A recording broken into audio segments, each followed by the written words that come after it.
జయ రాధస్యం. ప్రియ దివ్యాత్మస్వరూపులారా, శ్రీమద్ భాగవత సత్సంగానికి స్వాగతం. మనకు సాక్షాత్తు శ్రీమన్నారాయణుడే వేదవ్యాస భగవానుడిగా వచ్చి శ్రీమద్ భాగవతాన్ని అందించారు. అది సంస్కృత భాగవతం. అయితే అంతటి సంస్కృత భాగవతాన్ని అపర భాగవతోత్తములైనటువంటి బమ్మెర పోతనామాచుల వారు దాన్ని తెలుగుకు అనువదించారు. అనువదించే ముందు వారు ఎలా ఉపోద్ఘాతం చేశారు, అసలు వారి యొక్క మానసిక స్థితి ఏమిటి అనేది మనం తెలుసుకున్నప్పుడు మా గురువు గారు యోగినీమాత గారు చెప్పినట్లుగా ఆంధ్రుడు అన్నవాడు పోతనామాచుల వారిది ఏదో ఒక్క తెలుగు పద్యం వచ్చి ఉండాలి. వచ్చి ఉంటేనే వాడు ఆంధ్రుడు అని చెప్పబడతాడు, లేకపోతే వాడు ఆంధ్రుడు కాదు ఎవడో అని అనేవారండి. అంచేత మనకి ఇప్పుడు ఈ కాలంలో లేదు, కానీ పూర్వకాలంలో ఇంట్లో ఉన్న పెద్దవాళ్ళందరూ మజ్జిగ చేసుకుంటూ పిల్లల్ని లేపుతూ పిల్లలకి ఆహారం వడ్డిస్తూ అన్నీ పాడుకునేవాళ్ళండి. ఎందుకంటే అప్పటి రోజులు అవి.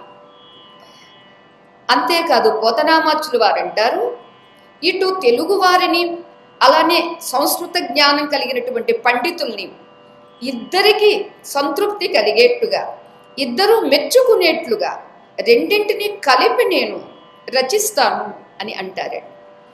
అలానే మా గురువు గారైనటువంటి యోగినీమాత గారు కూడా మధ్య మధ్యలో సంస్కృత శ్లోకాలు ప్రామాణికతగా ఉంటాయి, మూలాన్ని విడిచిపెట్టకూడదు అని చెప్పేవారు.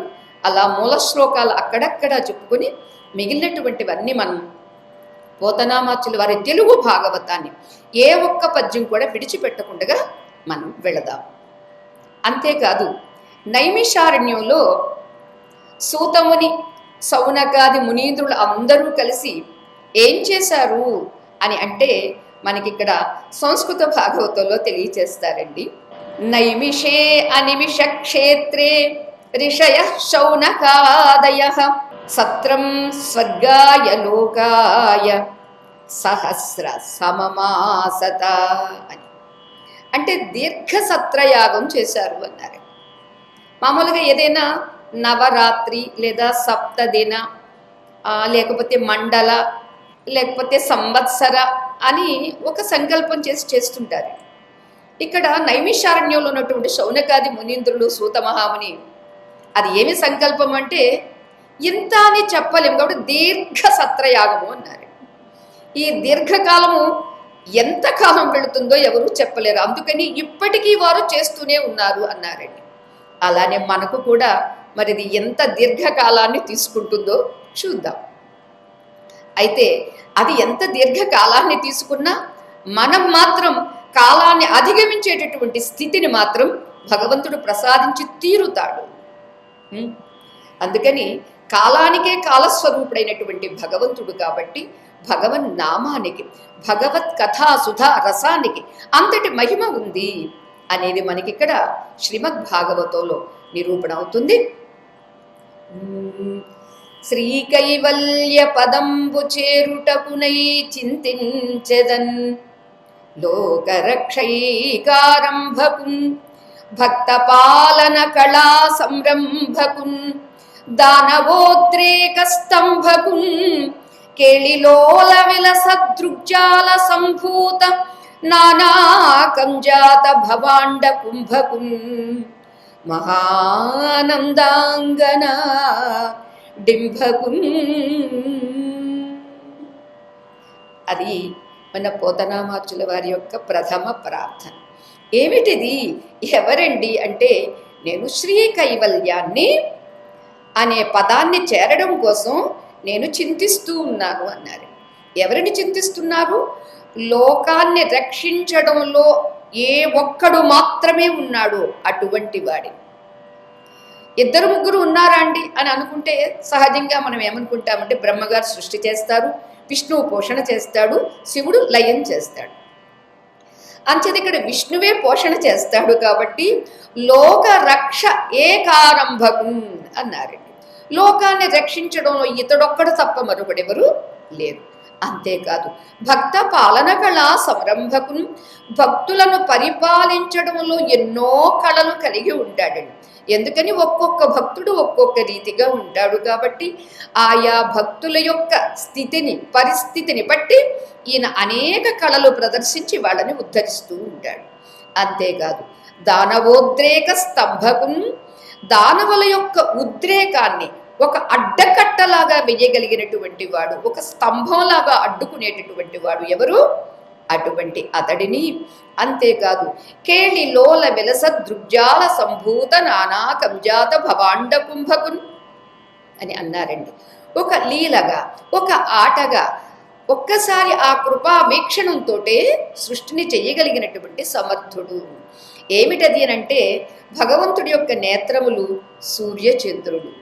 పగటి వేళ సూర్యుడు, రాత్రివేళ చంద్రుడు ఉంటేనే కదండి ప్రతి జీవికి పోషణ. అంతేకాదు ఆ లోపల భూమిలో ఉన్నటువంటి ఆ విత్తనం కూడా అది చక్కగా విచ్చుకొని మొలక ఎత్తుతుంది అంటే సూర్య చంద్రుల యొక్క ఇద్దరి రశ్మి తగలాల్సిందే. అంతా ఎందుకు, మనకి మాత్రం మనం ఉండే ఇంటికి మాత్రం ఇవి తగలలేదనుకోండి, 3 రోజులు వర్షాలు వచ్చినాయి అనుకోండి, ఎన్ని తర్వాత మరలా ఎండబెట్టుకోవాలో మనందరికీ తెలుసు. అలా భగవంతుడి యొక్క సూర్య చంద్రులు అనేటటువంటి నేత్రములతో ఇలా వీక్షిస్తాడు. వీక్షించేసరికి నానా అంటే 4 రకాలు చెబుతారండి సృష్టి మనకి. ఉద్భిజ, స్వేదజ, అండజ, జరాయుజ. ఉద్భిజ అంటే విత్తనం నుంచి వచ్చేటటువంటివి, స్వేదజ అంటే చెమట నుండి పుట్టేటటువంటివి, అండజ అంటే గుడ్డు నుండి పుట్టేటటువంటివి, మావిజ అంటే మావి నుండి పుట్టేటటువంటివి. మావి నుండి మనుషులు, అలానే గోమాత. అందుకనే మావి అనేటటువంటి ఒక కవర్ పెట్టాడు భగవంతుడు. ఆ తల్లి గర్భంలో ఎలా ఎలా తిరుగునా అది ఒక ఎయిర్ బెలూన్ లాగా, ఎయిర్ పిల్లో లాగా ఉంటుంది కాబట్టి దాన్ని మావి అంటారు. ఇలా 4 రకాల సృష్టి జరిగినటువంటివి 84 లక్షల జీవరాశి జాతిగా ఉంటుంది అన్నారండి.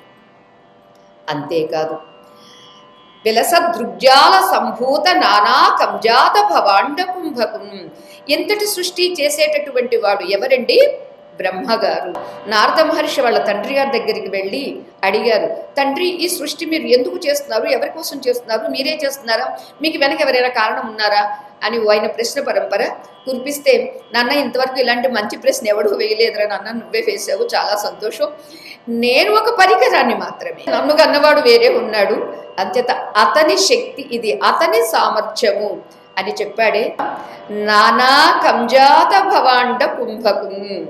అటువంటి కంజాత అంటే బ్రహ్మగారు. బ్రహ్మగారికి కూడా అండంగా ఆధారంగా ఉన్నటువంటి భగవంతుణ్ణి మహానందాంగనాడింభకున్, మహా ఆనందమే స్వరూపంగా కలిగినటువంటి భగవంతుడు అని ఒక అర్థమైతే, రెండవది నందుని యొక్క పత్ని యశోదాదేవి. యశోదాదేవికి ఆనందాన్ని అందించినటువంటి మహానందుడు ఎవరండి? శ్రీకృష్ణచంద్రుడు. ఎవరిక్కడ డింభక అని వేశారండి. చాలా గట్టివాడు, చిన్నపిల్లాడైనా చాలా సమర్థుడు, అమ్మో వీడు చాలా డింభకుడండి అని అంటుంటారండి. అలాంటి పదాన్ని ఇక్కడ వాడి పరమాత్మ మీద పోతనామాచుల వారికి ఉన్నటువంటి ఆ చనువుని, ఆ ప్రేమను, ఆ ఆత్మీయతను ప్రదర్శించుకున్నారండి.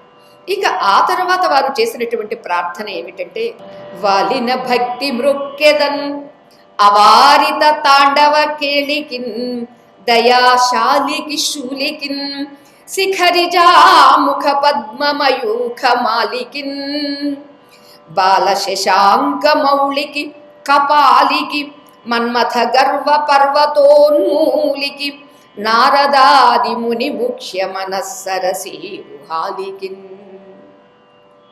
అని అంటూ శివ ప్రార్థన చేశారండి. ఇక్కడ పోతనామాచుల వారు వాలిన భక్తి అంటారేమిటండి అంటే, వాలిన భక్తి, నిలిచిన భక్తి, పడుకున్న భక్తి కూడా ఉంటాయండి అంటే అవునండి. మనం అర్థం చేసుకుంటే భక్తి కలిగినప్పుడండి దండవత్ ప్రణామం అంటారండి. దండం అంటే కర్ర, కర్రను వదిలేసేవనుకోండి అలా దడాలను పడుతుందండి. అలా దండవత్ ప్రణామం చేస్తున్నారట. అటువంటి వాలిన భక్తి అంటే శిరస్సు వంగడమే కాదు, మనస్సు కూడా వంగడం, అన్ని ఇంద్రియాలు సమర్పించడం. ఇది అటువంటి వాలిన భక్తితో నేను మొక్కుతున్నానే అని అంటూ, ఎవరండి ఇతడు? తాండవకేళి అవారిత, నివారించ వీలు కానటువంటి తాండవం చేస్తూ ఉంటాడటండి పరమశివుడు. అంచేత అందుకనే సంధ్యావేళ పరమేశ్వరుడు తాండవం చేస్తూ ఉంటాడు. కాబట్టి మనం ఇక్కడ ఈ సంసారంలో తాండవం మానేసి ధ్యానంలో కూర్చుంటే ఆ తాండవం దర్శనమిస్తుంది. అంతేకాదు ఆ తాండవంలో మనకు అక్కర్లేనటువంటివన్నీ పోతూ ఉంటాయి, కావలసినటువంటి శక్తి వస్తుంది.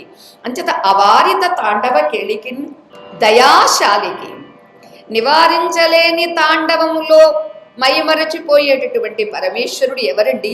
దయాశాలండి. అందుకనే దేవతలతో పాటు రాక్షసులు కూడా తపస్సు చేస్తుంటారండి పరమేశ్వరుడి యొక్క అనుగ్రహం కోసం. బోళాశంకరుడు కదండి, అంచేత దయాశాలి. వాడికి కూడా ఒరే నాయన ఏం కావాలో చెప్పరాడు, తర్వాత ఏమైనా వస్తే విష్ణువో లేకపోతే ఇంకెవరెవరో తర్వాత కలిసి మాట్లాడుకుందాంలే అనుకుంటాడే తప్ప వీడేం చేస్తున్నాడు, ఎందుకు చేస్తున్నాడు, ఎలా చేస్తున్నాడు అనేది పాపం చూడడు పరమేశ్వరుడు.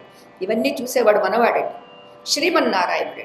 అంచేత దయాశాలికి, శూలికిన్ చేత త్రిశూలాన్ని ధరించి ఉన్నటువంటి వాడికి, శిఖరిజ ముఖపద్మ మయూఖ మాలికిన్, శిఖరిజ అంటే హిమవత్ పర్వతుని యొక్క కుమార్తె పార్వతీదేవి యొక్క ముఖ పద్మానికి సూర్యుడు పరమేశ్వరుడు.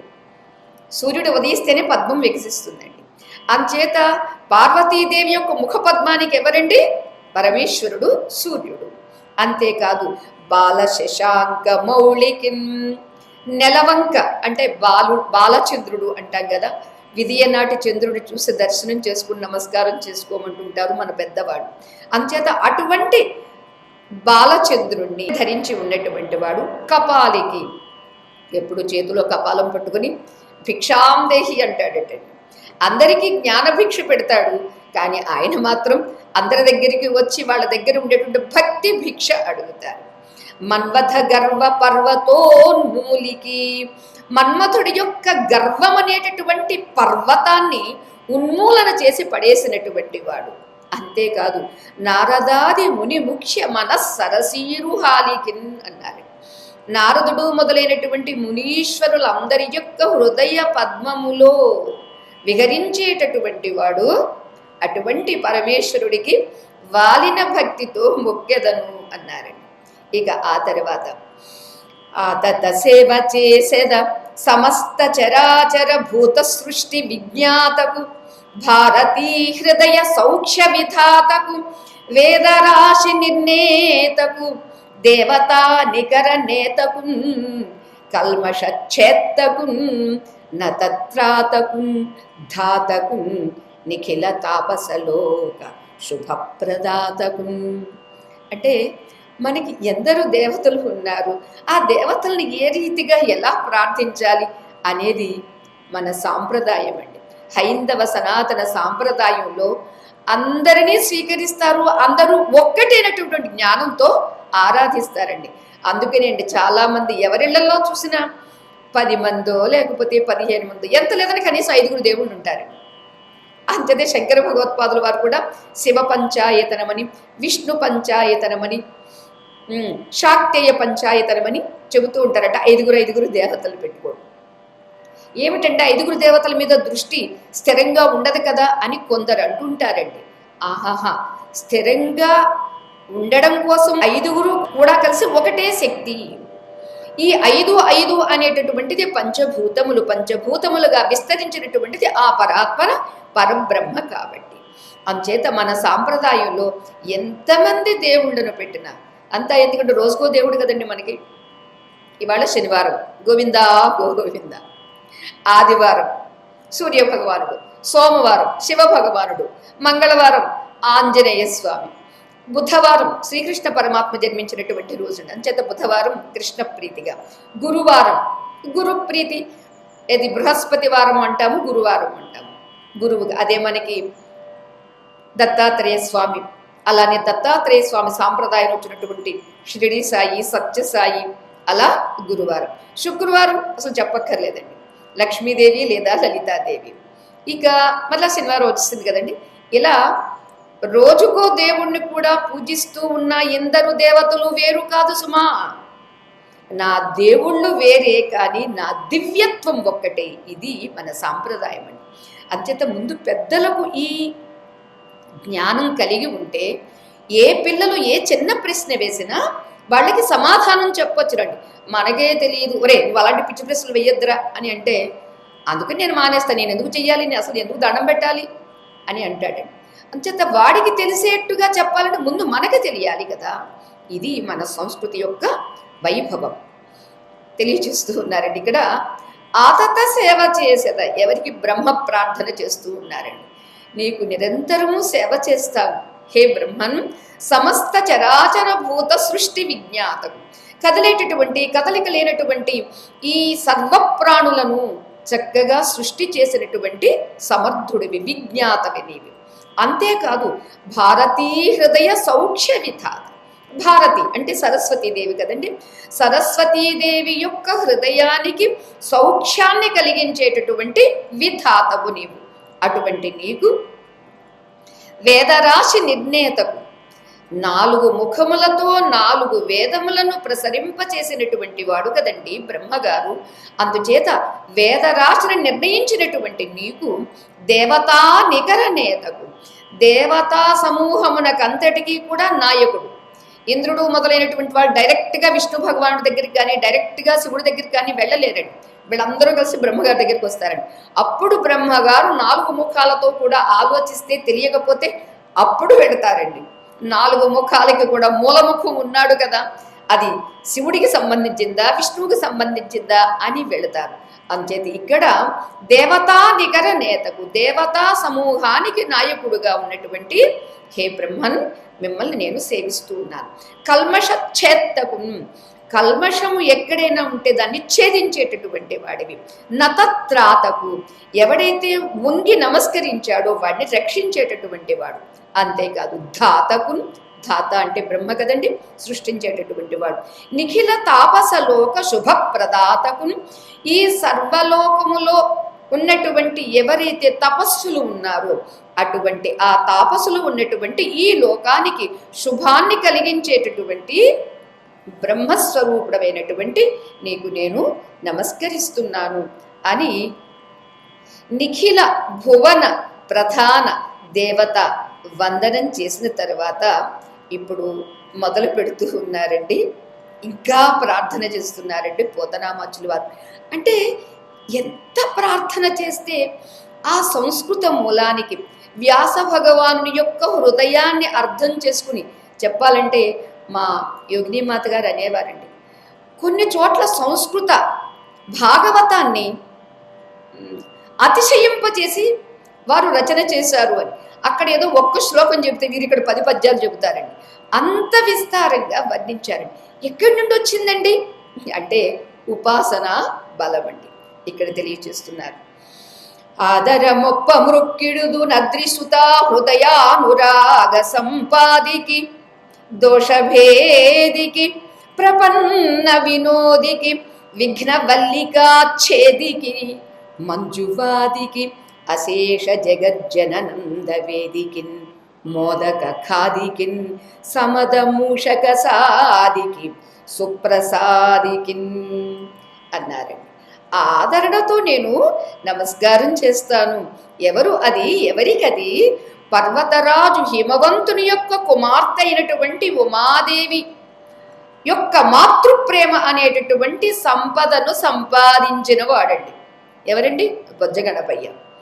సకల పాపాల్ని కూడా విరిగిపోయేలా కరిగిపోయేలా చేసేటటువంటి వాడండి. అంతేకాదు ఆ పన్నుల యొక్క విన్నపాలను అన్నింటిని విని ఆమోదిస్తూ వాళ్ళ యొక్క కష్టాలను నివారించేటటువంటి వాడు. మరి అంతేకాదు సమస్త విఘ్నాలు అనేటటువంటి బంధనాలన్నింటినీ ఛేదించేటటువంటి వాడు.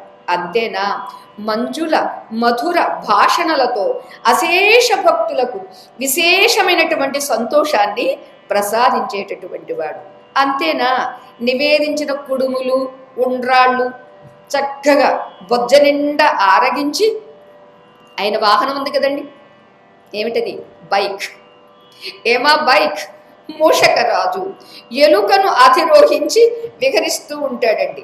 మన పిల్లలు బైక్ వేసుకుని ఎలా తిరిగేస్తూ ఉంటారో అలా గణపతి కాస్త తిరుగుతూ ఉంటాడండి. ఇలా తిరుగుతూ ఏం చేస్తాడండి, మన పిల్లలు ఇది ఊరికే తిరుగుతారేమో, కానీ గణపతి విహరిస్తూ ఏం చేస్తాడు అంటే 3 లోకాలకి శుభాలను ప్రసాదించి విరాజిల్లుతూ ఉన్నటువంటి ఆ వినాయకుడికి వంగి వంగి నమస్కరిస్తున్నాను అన్నారండి. గణపతికి చాలా గట్టిగానే దండం పెడుతున్నారండి పోతనామాచుల వారు. ఇక ఆ తర్వాత అమ్మ వాణికి బ్రహ్మగారికి వేరుగా చేశారండి. ఇప్పుడు మరలా గణపతి అయిన తర్వాత సరస్వతీదేవికి చేస్తూ ఉన్నారండి. క్షోణితలంబునన్ నుదురు సోకగా మృక్కిను తింతు సైకత శ్రోణికి చెంచరీక చెయ్య సుందర వేణికి రక్షితామర శ్రేణికి తోయజాత భవ చిత్త వశీకరణైక వాణికి నక్షదామ శుక వారిజ పుస్తక రమ్య పాణికిన్. నా ఈ నుదురు ఈ భూమిని సోకి నేను నీకు మొక్కుతున్నానమ్మా అని అంటూ ఎవరు ఆ తల్లి యొక్క వర్ణన ఎంత చక్కగా చేస్తూ ఉన్నారు అంటే, అమ్మా చదువుల వాణివమ్మా నీవు, అంతేకాదు అలి నీలవేణివమ్మా, అంటే ముంగుర్లు అంత నల్లగా ఉంటాయన్నమాట అండి. అంతేకాదు సుధలు వర్షించేటటువంటి ఆ సుందర సుకుమార సూక్తులతో ఆ అరవింద భవుడు ఉన్నాడే, అతడి అంతరంగాన్ని ఆకర్షించేటటువంటి సౌందర్య రాశివమ్మ. అంతేనా, నీ కటాక్ష వీక్షణాలతో ఆ సుర నికరాన్ని అంటే దేవతా సమూహాన్ని కాస్త కనికరించేటటువంటి కరుణామయివమ్మ. ఒక చేతిలో అక్షమాల, ఇంకొక చేతిలో రామచిలుక, మరొక చేతిలో తామర పువ్వు, మరొక చేతిలో పుస్తకం. ఇలా 4 హస్తాలతో 4ంటిని ధరించి అందరినీ కాపాడుతూ ఉంటావు. అటువంటి తల్లి నిన్ను నేను సదా సంస్థితి చేస్తున్నాను అమ్మా అన్నారండి. ఇక ఆ తర్వాత కొంచెం విచిత్రంగా ప్రార్థిస్తూ ఉన్నారండి. పుట్టం బుట్ట శరంబునన్ మొలవ నంబోయాన పాత్రంబునన్ ఎట్టం గల్గను కాళి కొల్వను పురాణింపన్ దొరంకంటి మీదెట్టే వెంట చరింతు తత్సరణి నాకివమ్మా ఓయమ్మా మేల్పట్టున నాకగుమమ్మ నమ్మితి చుమీ బ్రాహ్మీ దయాంభోనిధి అని. అంటే ప్రత్యేకించి ఒక శ్లోకంలో ప్రార్థన చేస్తే సరిపోలేదండి, తృప్తి కలగలేదండి.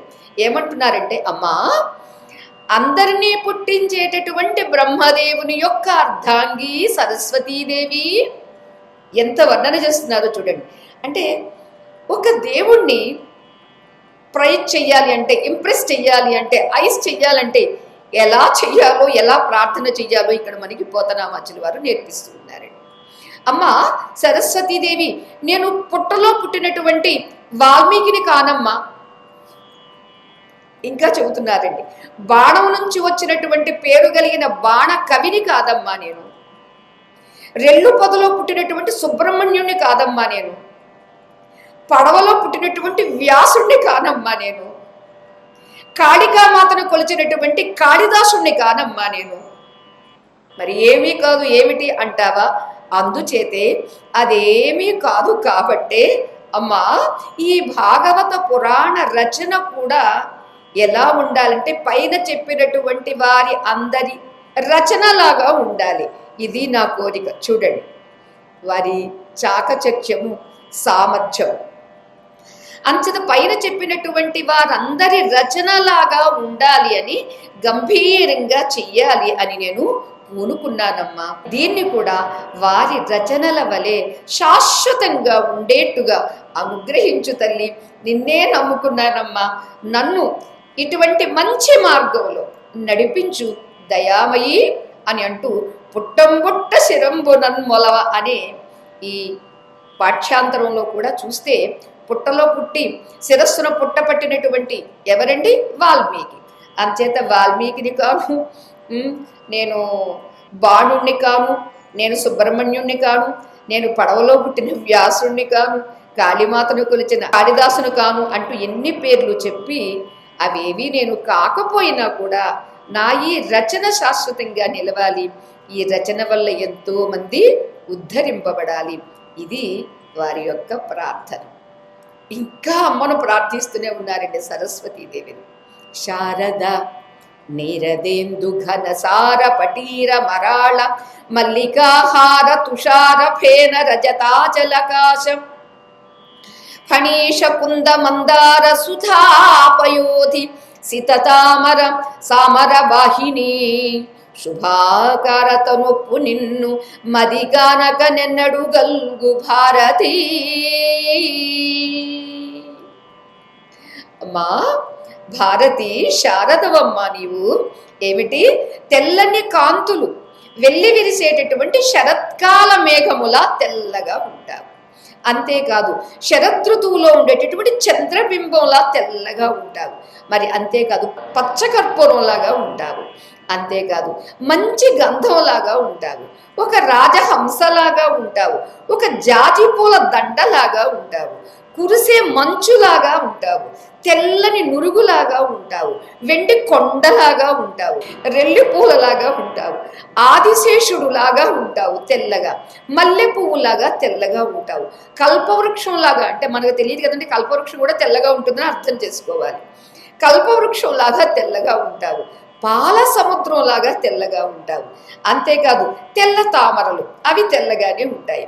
ఆకాశం నుంచి ప్రవహించేటటువంటి ఉజ్వలమైనటువంటి శుభంకరమైనటువంటి ఆ గంగ ఉన్నదే, ఆ గంగమ్మలాగా నీవు కూడా తెల్లగా ఉంటావు అని అంటూ, అమ్మా ఇన్నింటిని పోలిన ఈ నీ స్వచ్ఛత్వం, జ్ఞానము అనేటటువంటిది తెల్లగా ఉంటుంది. జ్ఞానము అనేటటువంటిది స్వచ్ఛంగా ఉంటుంది. జ్ఞానము అనేటటువంటిది ప్రకాశవంతంగా ఉంటుందండి. ప్రకాశము అంటే తెల్లగానే ఉంటుంది కానీ నల్లగా ఉండదు కదండి.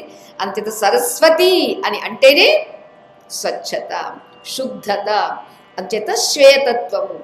అంతటి తెల్లగా ఉన్నావమ్మా అని అంటూ, అమ్మ స్వచ్ఛ ధవళ సుందరమూర్తివైనటువంటి నీ దర్శనం కనులార మనసు తీర నాకు ఎప్పుడు అనుగ్రహిస్తావమ్మా నీ దర్శనాన్ని అని ప్రార్థిస్తున్నారండి.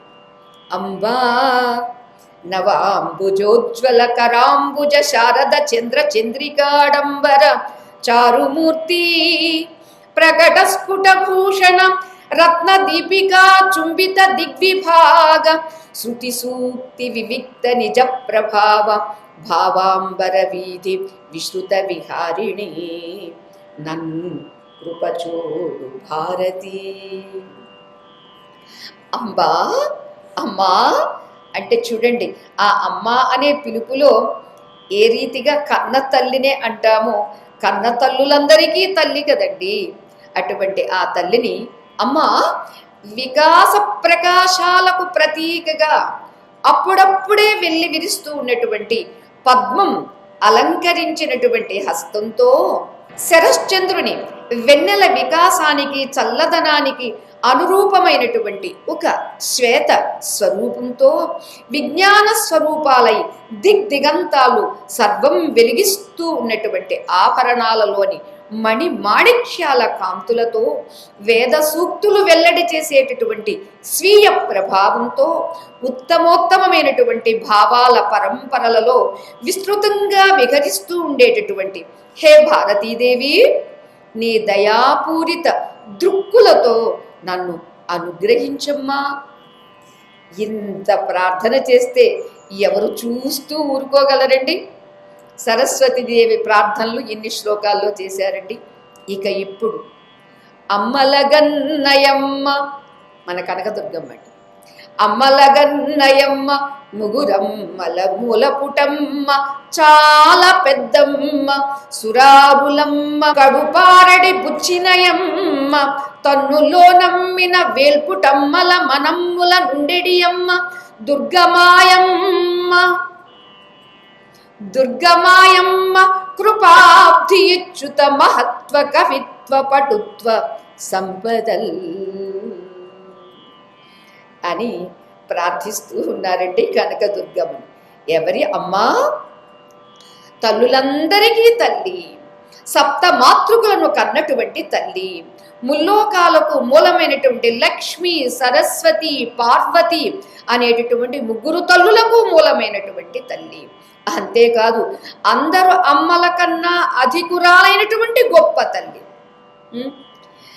రాక్షసుల యొక్క మూకలను అణిచివేసేటటువంటి తల్లి, నమ్ముకున్నటువంటి దేవతామ తల్లుల యొక్క నిండు మనస్సులలో నివసించేటటువంటి తల్లి. అటువంటి ఆ దయా సముద్రి అయినటువంటి ఆ కనకదుర్గామాత యొక్క అనుగ్రహంతో నా ఈ మహాభాగవత తెలుగు ప్రణీతంలో కవిత్వంలో గొప్పతనము, పటుత్వము, అంటే కవిత్వము, మహత్వము, పటుత్వము, ఇవి మూడు ఉండాలి, ఇవి మూడు సమృద్ధిగా ప్రసాదించు తల్లి అని ఎంతమంది తల్లుల్ని ప్రార్థించి కూడా కనకదుర్గమ్మను కూడా విడిచిపెట్టలేదండి. ఇక తరువాత లక్ష్మీదేవి ప్రార్థన చేస్తున్నారు. హరికిం పట్టపుదేవి పుణ్యముల ప్రోవర్ధంబు వెన్నెక్క చందురుతో బొట్టువు భారతీగిరి సుతల్తో నాడు పూవోడి తామరలందుండెడి ముద్దరాలు జగముల్ మన్నించు నిల్లాలు భాసుర తన్ లేములు వాపు తల్లి సిరి ఇచ్చున్ నిత్య కళ్యాణముల్. మా దేవాది దేవుడైనటువంటి శ్రీహరికి పట్టపురాణివి, పట్టపుదేవివి శ్రీదేవి. అంతేనా, రాసిపోసినటువంటి పుణ్యాలు రూపు కట్టినటువంటి పుణ్యవతివి, సిరి సంపదలక పెన్నెదివి, చందమామక గారాబు చెల్లెలివి, వాణితో పార్వతితో ఇద్దరితో క్రీడించేటటువంటివి పూగోడివి, అరవిందాలే మందరింగా కలిగినటువంటి జవరాలివి, అన్ని లోకాలకు ఆరాధ్యురాలైనటువంటి చల్లని చూపులతో భక్తుల దారిద్ర్యాన్ని పటాపంచలు చేసేటటువంటి బంగారు తల్లి. అటువంటి శ్రీ మహాలక్ష్మి అందరికీ నిత్య కళ్యాణాలు అనుగ్రహించుగాక అని లక్ష్మీదేవిని ప్రార్థించారండి. ఇలా మన బమ్మెర పోతనామాచుల వారు ఇష్టదేవతలందరినీ కూడా స్తుతించి సూర్యభగవానుడికి కుమారస్వామిని కూడా స్మరిస్తూ ముందుగా కవితా సరస్వతి విలాస విన్యాసాలను వెలయింపచేసినటువంటి వాల్మీకి మహర్షి వారికి నమస్కరించారు. అలాగే హయగ్రీవాసురుని చేతిలో పడి చిక్కుకున్నటువంటి వేద సమూహాన్ని మొక్కబోని ఓర్పుతో నేర్పుతో చక్కదిద్దినటువంటి వ్యాస భగవానుడి వారికి కూడా వంగి వంగి నమస్కరిస్తున్నాను అన్నారండి. అలానే శ్రీ మహాభాగవత కథ అనే సుధారసాన్ని పంచిపెట్టినటువంటి మొట్టమొదట చవి చూసినటువంటి శ్రీ శుకయోగుల వారికి కూడా తలవంచి నమస్కరిస్తున్నాను అని అంటూ ఆ తర్వాత తన మెత్తనైనటువంటి తీయనైనటువంటి పలుకుల కులుకులతో శిలల్ని సైతం చిగురింప చేసినటువంటి బాణుడనే కవికి కూడా ప్రణామం చేస్తున్నాను. అంతేకాదు ఏ ఏ శ్లోకాలతో భగవానుడైనటువంటి భాస్కరుణ్ణి ప్రసన్నుణ్ణి చేసుకున్నటువంటి మయూర కవికి కూడా నేను అభినందిస్తున్నాను. అలాగే మహాకావ్యాలను నిర్మించాలనేటటువంటి కళల్లో ఆరితేరినటువంటి కవిచంద్రుడు కాళిదాస మహాకవికి కూడా నేను కైవారం చేస్తున్నాను. కవుల హృదయాలను దోచుకున్నటువంటి నన్నయ భట్టారకుని కూడా స్తుతి చేస్తున్నాను. హరిహరనాథుడు చరణార విందాలకు కూడా నేను ఆనందాతిశయంతో మ్రొక్కుతున్నాను. అలాగే తిక్కనాచార్యుని కూడా కొనియాడుతూ ఉన్నాను. తక్కిన పూర్వ కవులు ఎందరెందరున్నారు వారందరినీ కూడా మనసారా భావించి సంభావిస్తూ ఉన్నాను అని అంటూ ఈనాటి కవులందరినీ అభినందిస్తూ ఉన్నాను. ముందు తరాలలో రాబోయేటటువంటి కవులందరికీ కూడా శుభం పలుకుతూ ఉన్నాను అని అంటూ సంస్కృత ఉభయ భాషలలో గద్య పద్యాల చంపు కావ్యాల రచించేటటువంటి నైపుణ్యాన్ని అలవర్చుకున్నాను అని వారి గురించి వారు తెలియచేసుకుంటూ ఉన్నారండి పోతన్న గారు. అంతేకాదు ఇమ్మనుజేశ్వరాధములకిచ్చి పురంబులు వాహనంబులు సొమ్ములు కొన్ని పుచ్చుకొని చొక్కి శరీరము వాసి కాలుచే సమ్మెట వ్రేటులంబడక సమ్మతితో హరికిచ్చి చెప్పే ఈ బమ్మెర పోతరాజొకడు భాగవతంబు జగద్ధితంబుగన్. అని చెబుతూ ఉన్నారండి. అంటే ఇక్కడ చాలామంది వేరే వేరే ప్రయత్నాలు చేస్తూ ఉంటారు రచనలు చేస్తే. కానీ ఇక్కడ నా అభిప్రాయం ఏమిటి అంటే తెలియచేస్తున్నారండి. విశ్వశ్రేయస్సు సమకూర్చాలి అనేటటువంటి సంకల్పంతో సమర్థంగా వ్రాసినటువంటి ఈ భాగవతము అనేటటువంటి ఈ గ్రంథాన్ని మానవ మాతృలు మాత్రమే అయినటువంటి రాజులెవ్వరికీ ఇవ్వడానికి నా మనస్సు ఏమాత్రం అంగీకరించటం లేదు. అంతేకాదు, మానవ మాతృలైన రాజులకి ఇస్తే ఊళ్ళుంటాయి, అగ్రహారాలు ఇస్తారు, హారాలు ఇస్తారు, మణులు మాన్యాలు ఇస్తారు, వస్తు వాహనాలు ఇస్తారు, ఇలాంటివి ఏవేవో ఇస్తూ ఉంటారు. కానీ అలాంటివి ఏవేవో తీసుకొని ఆ సుఖాలతో మైమరచి ఈ లోకంలో అనుభవించినా కానీ మరణించాక నరకంలో మాత్రం యమధర్మరాజు వేసే శిక్షలనే సుత్తి దెబ్బలు తప్పవు అని నాకు తెలుసు. అందుకే ఈ బమ్మెర పోతరాజు అనేటటువంటి నేను చక్కగా ఆలోచించి నిర్ణయానికి వచ్చాను. ఏమిటి? మనస్ఫూర్తిగా అతి పవిత్ర గ్రంథమైనటువంటి ఈ భాగవతాన్ని భగవంతుడైన శ్రీహరికి సమర్పిస్తున్నాను అని చెప్పారండి. అది అందుచేతే కావాల్సింది దీనికి ఎంతటి మహిమ కలిగింది. అంతేకాదు, ఇది మనకి భాగవతంలో లేదు కానీ మరొక చోట తెలియచేస్తారండి. ఆయన పడుకుని నిద్రపోతూ ఉంటే ఒక ఆమె కంటి వెంట నీరు కారుస్తూ ఆ కాటుక కళ్ళ నీరు కాస్త స్తనాల మీద పడితే అంతా ఆ హృదయ స్థానమంతా తడిచి ఉంటే ఎవరమ్మా నీవు అని అడిగితే నేను సరస్వతిని అని ఆమె చెప్పడము. అమ్మా, నీవు బాధపడొద్దమ్మా, ఇంతటి ఈ శ్రీమద్ భాగవత గ్రంథాన్ని నేను ఎవ్వరికీ ఇవ్వనమ్మా, నేను నిర్ణయానికి వచ్చానమ్మా, నువ్వు పొరపాటు పడ్డావమ్మా, ఎవరైనా చెప్పారమ్మా అని అంటారు. ఎందుకంటే పోతన గారి బావగారు శ్రీనాథ మహాకవి అండి. అతనికి ఆ టైప్ అండి. ఏ రాజు యొక్క మెప్పును పొందితే వాళ్ళు ఎంతెంత ఇస్తారు, మనం హాయిగా సుఖంగా సౌఖ్యంగా ఉండవచ్చు అనే భావం ఆయనదండి. ఆయన సలహాలు కూడా ఇచ్చాడండి. తన సోదరితో చెప్పాడండి, మేనలుడితో చెప్పాడండి, మేనకోడలతో చెప్పాడండి, బావగారితో కూడా చెప్పాడండి. కానీ ఒక నిర్ణయానికి వచ్చినటువంటి పోతనామాచుల వారు ఎవరి మాట వినలేదండి. ఆ విషయాన్ని అక్కడ తెలియజేసి, అమ్మా నీవు బాధపడొద్దమ్మా, అది నేను శ్రీహరికే ఇస్తున్నానమ్మా, నిన్ను అలాంటి సామాన్యులకు ఎందుకు సమర్పిస్తానమ్మా అని అన్నారండి.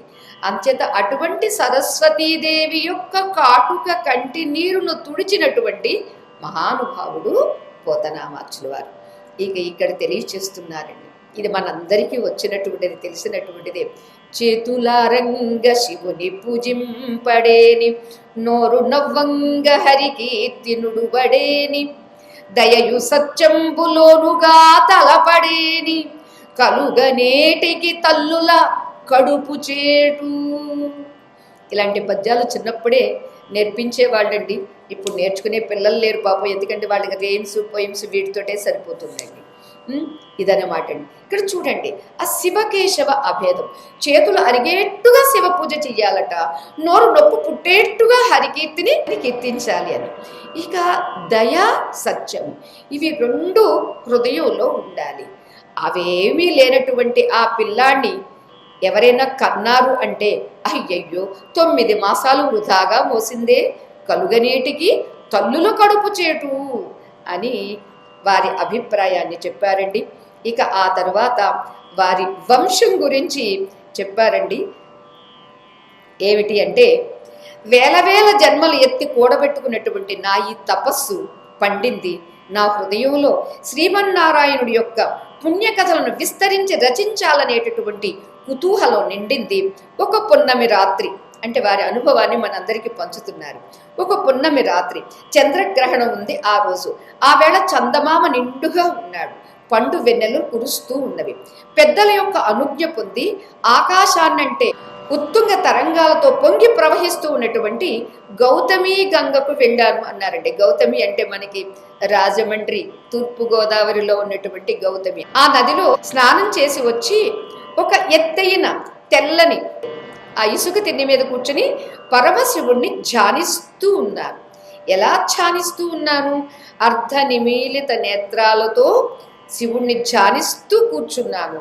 ఇంతలో ఏమయ్యిందో తెలుసా అని అంటూ వారికి కలిగినటువంటి అద్భుత దర్శనం గురించి వివరిస్తూ ఉన్నారండి.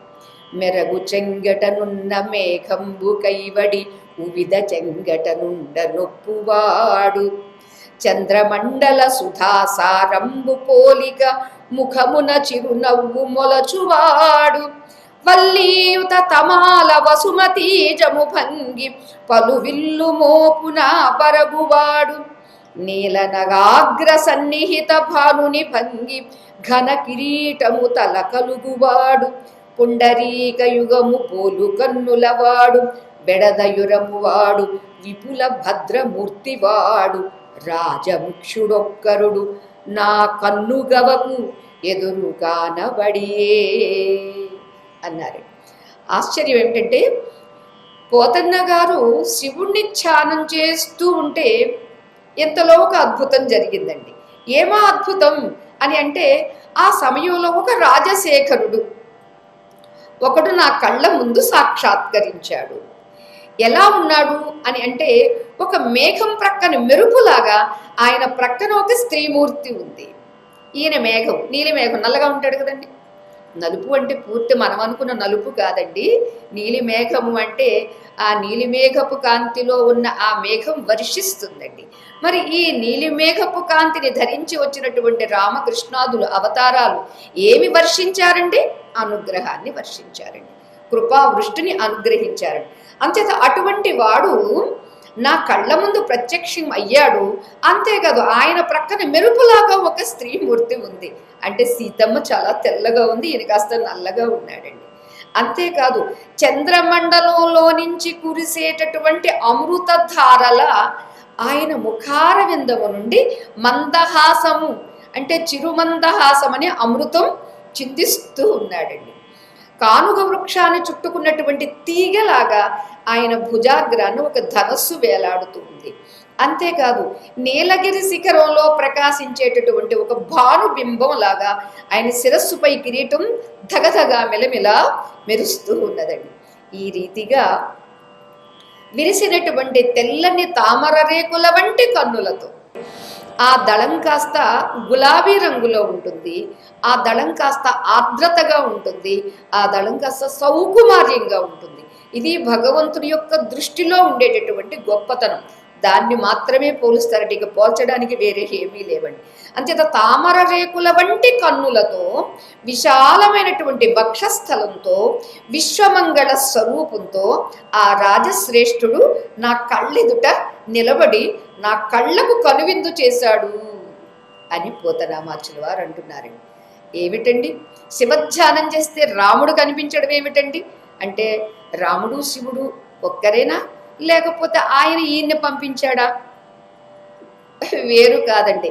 అదే మనందరికీ ఉండాల్సినటువంటి జ్ఞానము, ఉన్న జ్ఞానము కూడా. అంచేత శివుడు భవుడు రాముడు కృష్ణుడు వేరు వేరు కాదు. ఎందరూ కలిసి మరి ఏదో ఘనకార్యం చేయించాలి అని అనుకున్నట్టున్నారండి. అందుచేత ఆయనకి ఆయనే చెప్పుకున్నాడండి. ఎవరో కాదు, నీవెవరవని నేను అడగకుండగానే ఆయనకు ఆయనే పరిచయం చేసుకున్నాడట. పోతనామాచుల వారు అంటున్నారు, అప్పుడు నేను ఆ మహారాజుని అలా రెప్పవాల్చకుండగా చూసి మాట్లాడదామని ప్రయత్నం చేస్తున్నాను. కానీ నాకన్నా ముందే ఆయన మాట్లాడాడు. రామాయణంలో చెప్తారు కదండి, శుచిస్మిత పూర్వభాషిత, ముందే పలకరిస్తాడటండి రాముడు. అందుకని ముందుగా ఈ పలకరించే పలకరింపు మన భారతీయులకు అలవాటు పడలేదు, కానీ విదేశీయులకు అలవాటు అండి. హాయ్ హౌఆర్ అని ముందుగా వాళ్ళే పలకరిస్తారండి. మన వాళ్ళకి ఏమిటో బిగుసుకుపోతారండి, ఏదో అభిమానం అడ్డొస్తుందండి. ముందు వాళ్ళు పలకరిస్తే అప్పుడు పలుకుదాంలే అని అనుకుంటారండి. అంతే ఇక్కడ కూడా రామచంద్రుడు ఆయనే పోతనామాచుల వారు మాట్లాడడానికి ముందుగానే రాముడే తను తాను పరిచయం చేసుకుంటున్నాడండి. నేను రామభద్రుణ్ణి, నా పేరు మీద నీవు శ్రీ మహాభాగవతాన్ని అనువదించు, తెలుగు భాషలోకి అనువదించు. మరి ఇలా చేస్తే ఏమిటి లాభము అని అనుకుంటావా? నీ భవబంధాలన్నీ పటాపంచలైపోతాయి అని సెలవిచ్చి అంతలోనే అంతర్ధానమైపోయాడు. నేను పూర్తిగా కళ్ళు తెరుచుకుని అంతా ఆశ్చర్యంగా చూస్తూ నాలోనే నేను ఇలా అనుకున్నాను అని అంటున్నారండి. ఏమనుకున్నారట? పలికెడిది భాగవతమట, పలికించెడువాడు రామభద్రుండట, నే పలికిన భవహరమగునట, పలికెద వేరుండుగాథ పలుకగనేలా రాముడే చెప్పాడు కదండి, నా పేరు రామభద్రుడు, నువ్వు భాగవతం తెలుగులోకి రాయి, దానివల్ల నీకు భవబంధాల పటాపంచలవుతాయి అని చెప్పాడు. కాబట్టి అదే విషయాన్ని ఇక్కడ పలికెడిది భాగవతమట. ఆయన పలికేటటువంటి పలికి ఏమిటండి? భాగవతం. భా భక్తిగా జ్ఞానము, వా వైరాగ్యము, తా తత్వము, ముక్తుల్ని ప్రసాదించేటటువంటిది. సరే, నేను పలకగలనా? నేను పలకగలనా? మీరు వినగలరా? పలికేది, వినేది, పలికించేది, వినిపించేది ఎవడండి? రామభద్రుడు. పలికించెడువాడు రామభద్రుండట. సరే, పలికేది భాగవతం, పలికించేవాడు రామభద్రుడు. ఏమిటి లాభము? నే పలికిన భవహరమగునట. నే పలికితే భవము అంటే సంసారము, పుట్టుట, భవం అంటే పుట్టుట. ఈ పుట్టుట గిట్టుట అనేటటువంటి సంసారం కాస్త హరి అంటుందటండి, హరించిపోతుందట. అంటే పోతనామాచుల వారికేనా, అందరికీనా అంటే ఎవరు అన్నా, ఎవరు విన్నా, ఎవరు స్మరించినా అందరికీ ఈ ఫలితం కలిగి తీరుతుంది. అంచేత ఎన్ని లాభాలు, ఎన్ని ప్రయోజనాలు ఉన్నటువంటిది ఇది కాక మరొకటి ఏది ఎందుకు పలకాలి అని అంటూ, భాగవతము తెలిసి పలుకుట చిత్రంబు శూలికైన తమ్మి చూలికైన విబుధ జనుల వలన విన్నంత కన్నంత తెలియవచ్చినంత తేటపరతూ. భాగవతము అనేటటువంటిది తెలిసి పలకడం చాలా చిత్రము, చాలా కష్టము అని కూడా పాఠాంతరం ఉంటుందండి. అంటే ఎవరికి కష్టము అని అంటే శూలికి, తమ్మి చూలికి. శూలి అంటే త్రిశూలాన్ని ధరించినటువంటి శివునికి, తమ్మి చూలి అంటే పద్మమే జన్మస్థానంగా కలిగినటువంటి వాడు ఎవరండి? బ్రహ్మగారు. బ్రహ్మగారికి కష్టమే, శివునికి కష్టమే. అటువంటి ఈ భాగవతాన్ని తెలిసి పలకడం మరి వారికే కష్టమైతే మరి ఎలా నువ్వు ఉద్యుక్తుడు అవుతున్నావయ్యా అంటారా? విబుధ జనుల వలన, ఎందరో పెద్దల వలన ఎంతో విన్నాను, విన్నంత. మరి విన్నటువంటిది కన్నంత. కొన్ని కొన్ని విన్నటువంటి విషయాలండి మనకి కంటి ముందు అలా దర్శనాన్ని ఇస్తూ ఉంటాయండి. కొంతమందికి కలలో వస్తూ ఉంటాయండి, కొంతమందికి ఇలలోనే దర్శనం కలుగుతూ ఉందండి. అంతేకాదు హృదయంలో అనుభూతి కలుగుతుందండి. అందుచేత ఇక్కడ విబుధ జనుల వలన విన్నంత, కన్నంత, తెలియవచ్చినంత. నా ఈ బుద్ధిలో ఎంతెంత తెలియచేస్తాడు. ఇక్కడ వరకు వరుస పెట్టి ఎంతమంది దేవతలను ప్రార్థించాడండి. ఇంతమంది దేవతలు కలిసి ఊరుకుంటారండి, అందరూ కలిసి అనుగ్రహించరండి. అనుగ్రహించేయబట్టే కదండి మనకి ఇవాళ ఇంతటి భాగవత సుధా రసామృతం అనేటటువంటిది మనకి తెలుగులో కూడా దొరికిందండి. ఉత్తర భారతీయులందరూ సంస్కృత భాగవతాన్ని తీసుకుని చిన్న చిన్న పిల్లలు కూడా ప్రవచనాలు చేస్తూ ఉంటారండి. ఇక్కడ మరి మన ఆంధ్రుల యొక్క అదృష్టము, మనకి ఆ సంస్కృతం రాకపోయినా, సంస్కృతం తెలియకపోయినా కూడా మన తెలుగు భాషలో, మన మాతృభాషలో అనువదించి మనందరికీ మేలు చేశారు.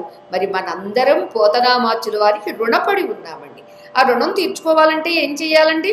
ఒక్క పద్యమన్నా కంఠస్థం చేయాల్సిందేనండి.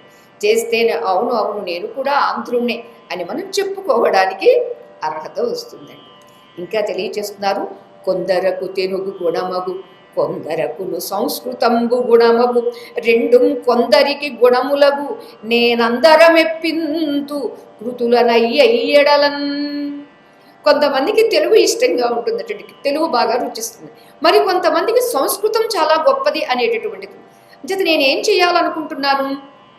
ఇద్దరినీ మెప్పించాలి, అంతేకాదు అందరినీ మెప్పించాలి అనేటటువంటి భావంతో, సుసంకల్పంతో ఆయా రచనలలో, ఆయా కృతులలో నేను అలా అందిస్తున్నాను అని అంటూ, ఒనరన్నయ్య తిక్కనాది కవులీయుర్విం పురాణావళుం తెనుగుం చేయుచు మత్పురాకృత శుభాధిక్యంబు తానెట్టిదో, తెనుగుం చేయరు మున్ను భాగవతమున్ దీనిం తెనింగించి నా జననంబున్ సఫలంబు చేసెద పునర్జన్మంబు లేకుండగన్. ఎంత చక్కగా తెలియచేస్తున్నారండి. అదే ఆ జ్ఞానానికి, ఆ వికసించినటువంటి హృదయ పద్మానికి ఉండేటటువంటి శోభ అండి. నన్ను ఇక్కడ నన్నయ్య గారు, తిక్కన గారు మహాభారతాన్ని రచించి ఈ భాగవతాన్ని వదిలేశారు కాబట్టి ఇది నా కోసమే కదూ అని అంటున్నారండి. సంస్కృతంలో ఉన్నటువంటి పురాణ గ్రంథాలు అనేకం ఇప్పటికే నన్నయ్య భట్టారకుడు, తిక్కన సోమయాజి మొదలైనటువంటి కవీశ్వరులు ఎందరూ తెలుగులోకి అనువదించారు. కానీ నేను పూర్వజన్మలో చేసుకున్నటువంటి ఎంతో గొప్ప పుణ్య ఫలం అనుకుంటాను. ఆ మహామహులు భారత రామాయణాలు తప్ప భాగవతం జోలికి పోలేదు. అంచేత బహుశా నా కోసమే ఈ భాగవతాన్ని వదిలిపెట్టి ఉంటారు. ఇంకెందుకు ఆలస్యం, ఈ మహాగ్రంథాన్ని తెలుగులోకి అనువదించి మరలా నాకు జన్మంటూ లేకుండా నా ఈ జన్మను సార్థకం చేసుకుంటాను అన్నారండి. మరి వారు రచన చేసి సార్థకం చేసుకుంటే మరి మనం పఠనము శ్రవణము చేసి సార్థకం చేసుకోవద్దండి? చేసుకుందాం. ఇక మొదలు పెడుతూ ఉన్నారండి. లలిత స్కంధము కృష్ణమూలము శుకాలాపాభిరామంబు మంజులతా శోభితము సువర్ణ సుమన సుజ్ఞేయము సుందరోజ్వల వృత్తంబు మహాఫలంబు విమల వ్యాసాల బాలంబునై వెలయున్ భాగవతాక్ష కల్పతరుర్విన్ సద్విజశ్రేయమై. ఇక్కడ వారు ఇచ్చినటువంటి దాని యొక్క మహిమను వర్ణిస్తూ ఉన్నారండి. బ్రహ్మదేవుడికైనా పరమశివుడికైనా కూడా భాగవతాన్ని తెలిసి పలకడం చిత్రమైనటువంటి ఈ శ్రీమద్ భాగవతము కల్పవృక్షంతో సాటి రాగలిగి ప్రకాశించేటటువంటిది అనడంలో ఏమాత్రం సందేహం లేదు.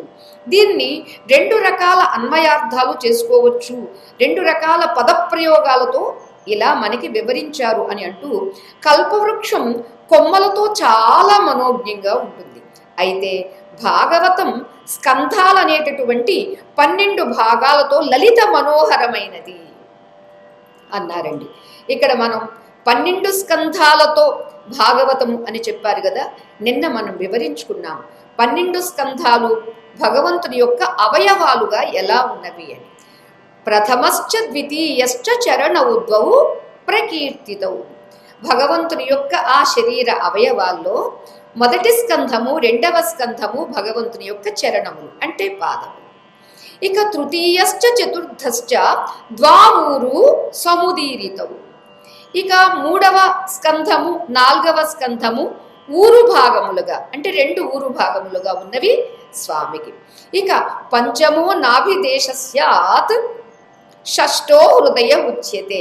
పంచమ స్కంధము నాభిస్థానంగా అంటే బొడ్డు స్థానంగా ఉంది, 6వ స్కంధము హృదయ స్థానంగా ఉందండి. ఇక సప్తమశ్చాష్టమశ్చైవ బాహూద్వౌ పరికీర్తితౌ. ఈ 2 భుజములు అంటే 7వ స్కంధము 8వ స్కంధము 2 భుజములుగా ఉన్నవండి. మరి ఇక మిగిలినటువంటివి నవమో కంఠదేశస్యాత్. 9వ స్కంధము కంఠంగా ఉంది. దశమో ముఖమేవచ ప్రఫుల్ల వదనారవిందం. 10వ స్కంధం అన్నారండి. వికసించినటువంటి పద్మము వలె ఉన్నటువంటిది ముఖారవిందంగా 10వ స్కంధం అండి. అంచేతండి ఏ స్కంధం చదివినా చదవకపోయినా అందరూ 10వ స్కంధం 10వ స్కంధం అంటే వికసించిన ముఖారవిందం కదండి.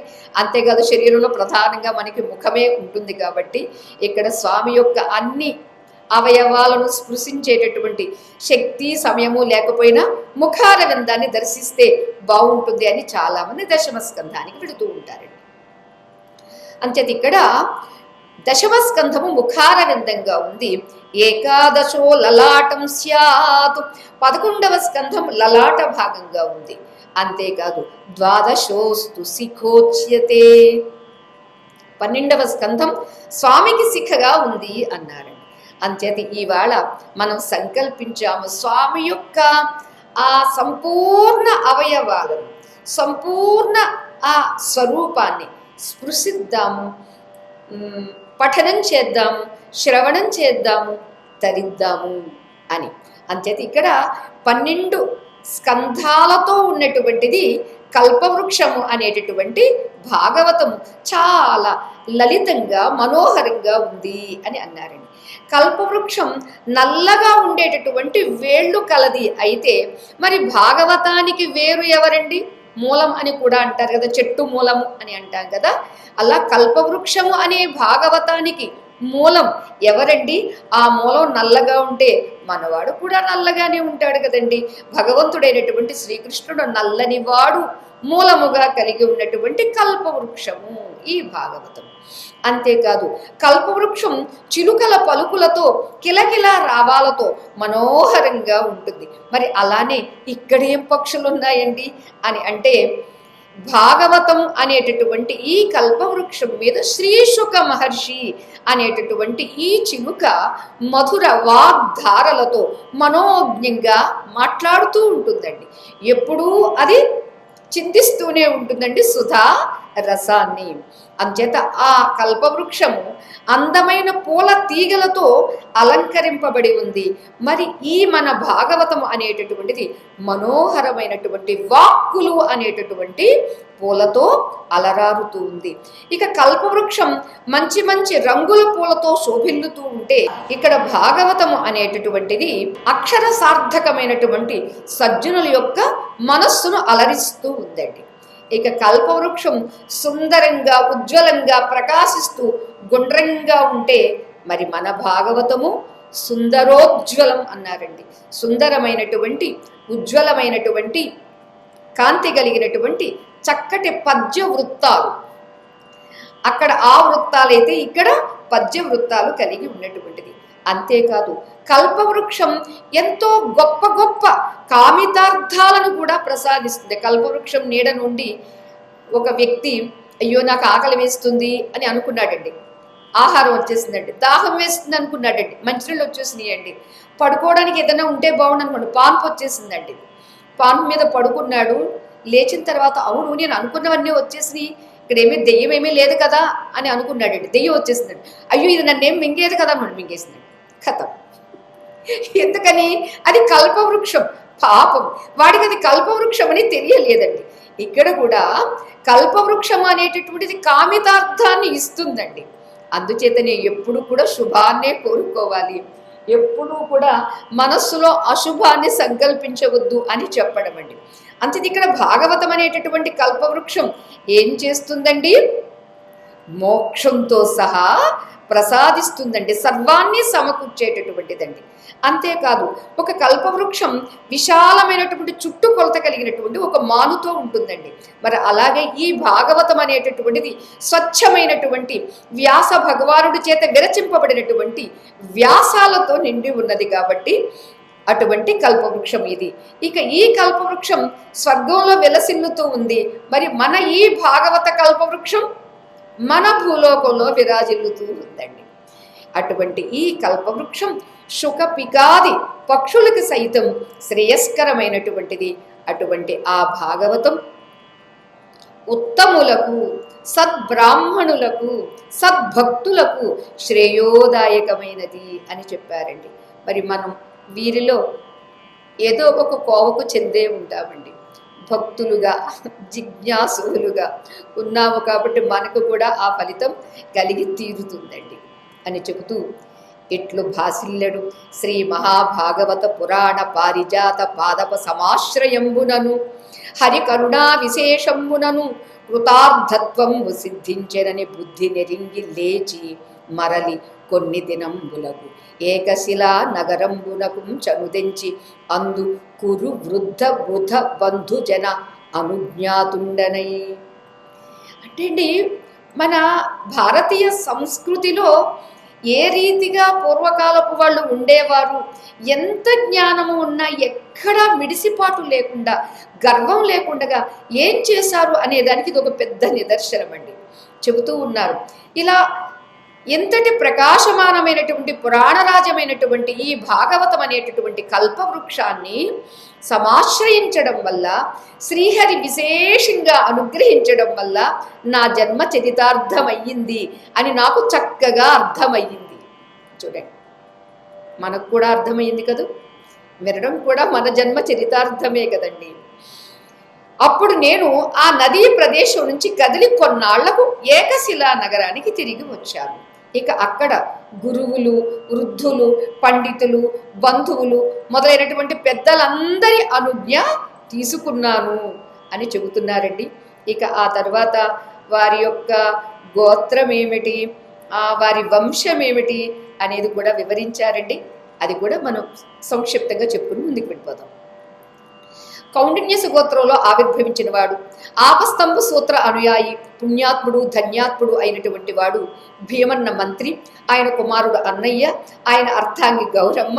ఆ దంపతులకు సూర్యుడి వరప్రసాదం వల్ల సోమన్న అనేటటువంటి వాడు జన్మించాడు. ఆయన ఇల్లాలు మల్లమ్మ. ఆ సతీపతుల సంతానం ఎల్లన్న, ఆయన భార్య మాచమ్మ. వారిద్దరికీ వంశవర్ధనుడైనటువంటి కేసన మంత్రి ఉదయించాడు. చక్కనివాడు, అనేకమైనటువంటి కళల్లో ఆరితేరినటువంటి వాడు, దాత, నీతిమంతుడు, అభిమానధనుడు అయినటువంటి కేసన్న గారు లక్కమాంబను సహధర్మచారిణిగా వరించారు. శాస్త్ర సమ్మతమైనటువంటి శైవ మతాన్ని స్వీకరించారు. అటువంటి వారి యొక్క తల్లిదండ్రుల యొక్క నడవడి గురించి తెలియజేస్తున్నారండి. ఆ లక్కమాంబ మహా ఇల్లాలు, ఇంటి బయటకు కాలు పెట్టి ఎప్పుడూ ఎరగదు. పరపురుషుల యొక్క సంగతి తలచడమే తెలియదు ఆవిడికి. భర్త మాట జవదాటి ఎప్పుడూ తెలియదండి. దాన ధర్మాలకు, దయా దాక్షిణ్యాలకు పెట్టింది పేరు. పెద్దల మన్ననలను పొందినటువంటి మహా సాధ్వీమణి. అటువంటి లక్కమాంబ బీద సాధలను ఆదరించి వారి కష్టాలు పోగొట్టేటటువంటి చల్లని తల్లి. ఔదార్యానికి, బుద్ధి చాతుర్యానికి, సౌందర్యానికి, గాంభీర్యానికి ఆమె పెట్టింది పేరు. అంతేకాదు సదాశివుని పాదాలను అర్చిస్తూ దయతో కూడినటువంటి నయవాక్కులతో సాక్షాత్తు భవానీ మాతలాగా కనిపించేటటువంటి ఆ కేశయ్య గారి ధర్మపత్నికి సామాన్య కాంతలు ఎవ్వరూ సాటిరారు అని తెలియజేస్తూ ఉన్నారండి. అంతేకాదు ఆమెకు మేమిద్దరం కొడుకులం పుట్టాము. పోతని గారు చెబుతుంటారండి వారి స్వకీయ చరిత్ర. ఆమెకు మేమిద్దరం కొడుకులు పుట్టాము. పెద్దవాడు తిప్పన్న, ఆయన ఈశ్వరార్చన కళాశీలుడు. నేను చిన్నవాణ్ణి, నా పేరు పోతన్న. పెద్దల అడుగు జాడల్లో నీతియుక్త సాధు వర్తనతో మెలుగుతూ ఉండేటటువంటి వాళ్ళం. అటువంటి నేను నా చిత్తంలో శ్రీరామచంద్రుని యొక్క సన్నిధానాన్ని కల్పించుకొని ఇలా చేశాను అని అంటూ వరుస పెట్టి షష్ట్యంతములు అని అంటే ఎలా నమస్కరించడం, ఆ ప్రాశ, ఆ అర్థము, ఆ స్ఫురణ జోహారండి. హారికి నందగోకుల విహారికి, చక్ర సమీర దైత్య సంహారికి, భక్త దుఃఖ పరిహారికి, గోపనితంబిని మనోహారికి, దుష్ట సంపదపహారికి, ఘోష కుటీపయోఘృతాహారికి, బాలకగ్రహ మహాసుర దుర్వనిత ప్రహారికిన్ అన్నారు. అది చూడండి ఆ రచన ఏమి సౌందర్యం అండి. మనోహర హారాలు ధరించేవాడికి, నందవంశం వారి గోకులంలో విహరించిన వాడికి, తృణావర్తుడనే దానవుణ్ణి సంహరించిన వాడికి, భక్తుల పరితాపాలను పరిహరించే వాడికి, గోపాంగనల మనస్సులను అపహరించిన వాడికి, దుష్టుల సంపదలను హరించిన వాడికి, రేపల్లెలో గోపికల ఇళ్లల్లో పాలు నెయ్యి అపహరించిన వాడికి, పిల్లల పాలిట పెనుభూతమైనటువంటి పూతన అనేటటువంటి మహారాక్షసిని మట్టు పెట్టిన వాడికి ఏం చేస్తారండి అని అడ్డంగా తెలియజేస్తూ ఉన్నారండి. శీలికి, నీతిశాలికి, వశీకృత శూలికి, బాణహస్త నిర్మూలికి, ఘోర నీరద విముక్త శిలాహత గోప గోపికా పాలికి, వర్ణ ధర్మ పరిపాలికి, అర్జున భూజయుగ్మ సంచాలికి, మాలికిన్ విపుల చక్ర నిరుద్ధ మరీచి మాలికిన్. అంతేకాదు శీలవంతుడికి, నీతిమంతుడికి, త్రిశూలధారి అయినటువంటి శివుణ్ణి వశం చేసుకున్న వాడికి, బాణాసురుని బాహువులు ఖండించిన వాడికి, ఇంద్రుని పంపున మేఘాల నుండి కురిసిన రాళ్ల జల్లుకు చెల్లా చెదరైనటువంటి గోపాలుని అందరినీ, గోపికల్ని కాపాడిన వాడికి, వర్ణాశ్రమ ధర్మాలను ఉద్ధరించిన వాడికి, జంట మద్ది చెట్లు పెళ్లగించిన వాడికి, వనమాలను ధరించిన వాడికి, సైంధవ సంహార సమయంలో తన చేతి చక్రంతో సూర్యమండలాన్ని కప్పిన వాడికి, మొత్తం భారతం భాగవతం దీనిలోనే మనకి తెలియచేసేస్తున్నారండి. క్షంతకు కాళియోరగ విశాల ఫణావళి నర్తన క్రియారంతకున్ ఉల్లసన్మగధరాజ చతుర్విధ ఘోర వాహిని హంతకు ఇంద్రనందన నియంతకు సర్వచరాచరావళి మంతకు నిర్జితేంద్రియ సమంచిత భక్త జనానుకంతకు అని మనకి వర్ణిస్తూ ఉన్నారండి. ఎవరండి? క్షమాగుణశీలికి కాళీయుని విశాలమైన పడగలపై నాట్యమాడడం నేర్చిన వాడికి, పొంగి దాడి చేసిన భయంకరమైనటువంటి జరాసంధుని చతురంగ సైన్యాలను హతమార్చిన వాడికి, పార్థుని రథాన్ని నడిపిన వాడికి, సమస్త చరాచర ప్రపంచం స్మరిస్తుండే వాడికి, జితేంద్రియులైన భక్తుల వెంట నుండేవాడికి ఇంకా వర్ణిస్తూ ఉన్నారండి. న్యాయికి భూసురేంద్ర మృతనందనదాయికి రుక్మిణీ మనస్థాయికి భూత సమ్మత విధాయికి సాధు జనానురాగ సంధాయికి పీతవస్త్ర పరిధాయికి పద్మ భవాండ భాండ నిర్మాయికి గోపికా నివహ మందిరయాయికి శేషసాయికి. ఎవరికండి? న్యాయాన్ని మెచ్చేవాడికి, చచ్చిపోయిన బ్రాహ్మణ బాలుని తెచ్చి ఇచ్చిన వాడికి, రుక్మిణీదేవి మనస్సుకు బాగా నచ్చిన వాడికి, సకల జగత్తుకి సంతోషాన్ని సమకూర్చేవాడికి, సజ్జనుల ఆదరాభిమానాలను తీర్చిదిద్దేవాడికి, పట్టు పీతాంబరాన్ని కట్టుకునేవాడికి, బ్రహ్మాండ భాండాలను సృజించేవాడికి, గోపికల గృహాలన్నింటికీ వెళ్ళేవాడికి, ఆదిశేషునిపై శయనించేవాడికి, సమర్పితంబుగా ఇన్ని చెప్పి చెప్పి చెప్పి ఎందుకు బాబు ఇన్నిసార్లు ఇతన్ని స్మరించావు అంటే, సమర్పితంగా అటువంటి వాడికి షష్ట్యంతములు చెప్పి చెప్పి అటువంటి వాడికి సమర్పితంబుగా నేనాంధ్రంబున రచయింపంబూనిన శ్రీ మహాభాగవత పురాణంబునకం కథా ప్రారంభంబు ఎట్టిదనినా అని అన్నారు. ఇప్పుడు కథ ప్రారంభం అన్నమాట అండి. ఈ కథా ప్రారంభాన్ని మనం రేపు చేసుకుందాము. అలానే వ్యాస భగవానుడు ఇచ్చినటువంటి మూల శ్లోకాన్ని మధ్య మధ్యలో స్మరించుకుంటూ ప్రథమ స్కంధాన్ని మనం రేపు ప్రారంభం చేసుకుందాం. విశ్వజన్మస్థితి లయములెవ్వని వలన ఏర్పడును అనువర్తనమున అని అంటూ మొదలు పెడతారు. ఇప్పుడు మనం ఒక 2 నిమిషాలు సంగీతం చేసుకుని హారతి ఇచ్చేద్దాం.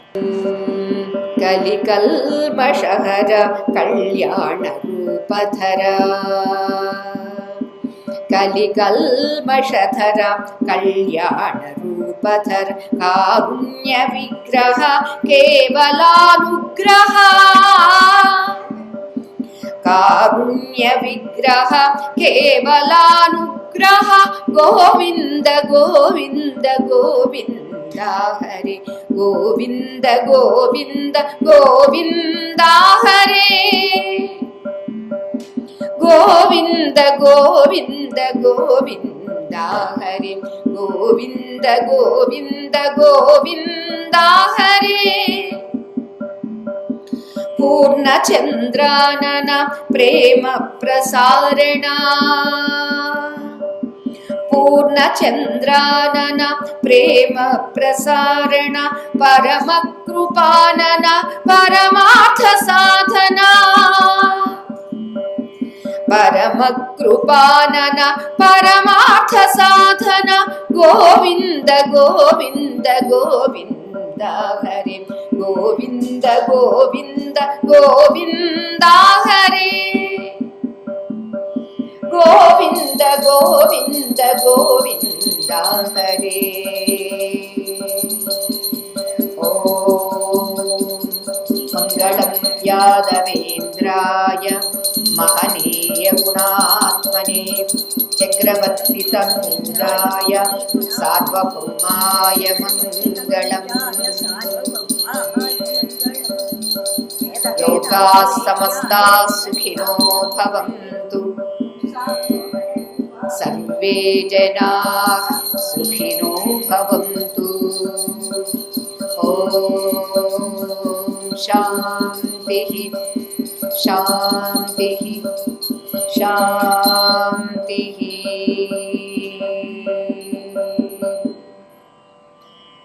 जय राधेश्याम।